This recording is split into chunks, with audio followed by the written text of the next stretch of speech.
আপনারা সবাই জানেন যে জামাত ইসলাম এবং এনসিপি এরা হচ্ছে নারী বিদ্বেষী একটা দল। মানে আমি জামাত ইসলামকে আপাতত কাউন্টের বাইরে রাখছি, কারণ তারা 71 থেকেই হচ্ছে নারী বিদ্বেষী একটা দল হিসেবে বাংলাদেশের কাছে প্রমাণ দিয়েছে। কিন্তু নতুন দল যেটা হচ্ছে জাতীয় চিৎকার পার্টি মানে এনসিপি, তারা হচ্ছে ইয়াং জেনারেশন হিসেবে যখন পলিটিক্যালি তারা হচ্ছে আত্মপ্রকাশ করলো, আমরা সবাই হচ্ছে বাংলাদেশের সমস্ত মানুষ তাদের প্রতি একটা এক্সপেকটেশন ছিল যে তারা হয়তো নতুন কিছু আমাদেরকে উপহার দিবে।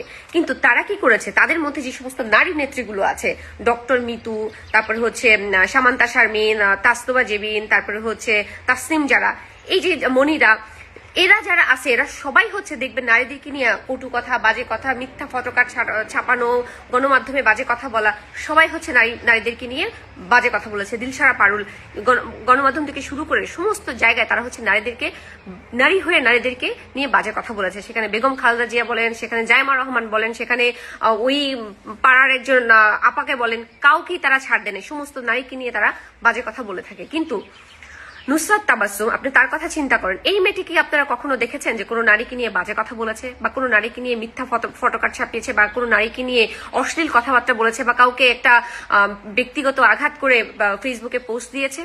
দেয়নি। কিন্তু সে একটা সিগারেট খেয়েছে, সেই সিগারেটের ভিডিও বা ছবি নিয়ে আপনারা হচ্ছে ফেসবুকের মধ্যে তাকে ব্যাশিং করতেছেন।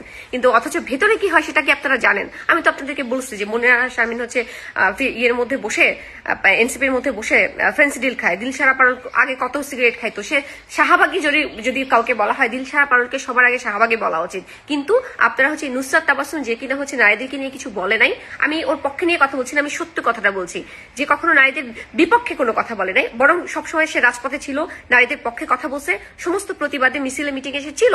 কিন্তু তাকে নিয়ে আপনারা ব্যাশিং করতেছেন, উল্টাপাল্টা কথা বলতেছেন, এটা সে ডিজার্ভ করে না। আমি মনে করি যে আপনারা তাকে নিয়ে যা করছেন এটা অতিরঞ্জিত করতেছেন। অন্যান্য নারীরা যা করে বরং তার সাথে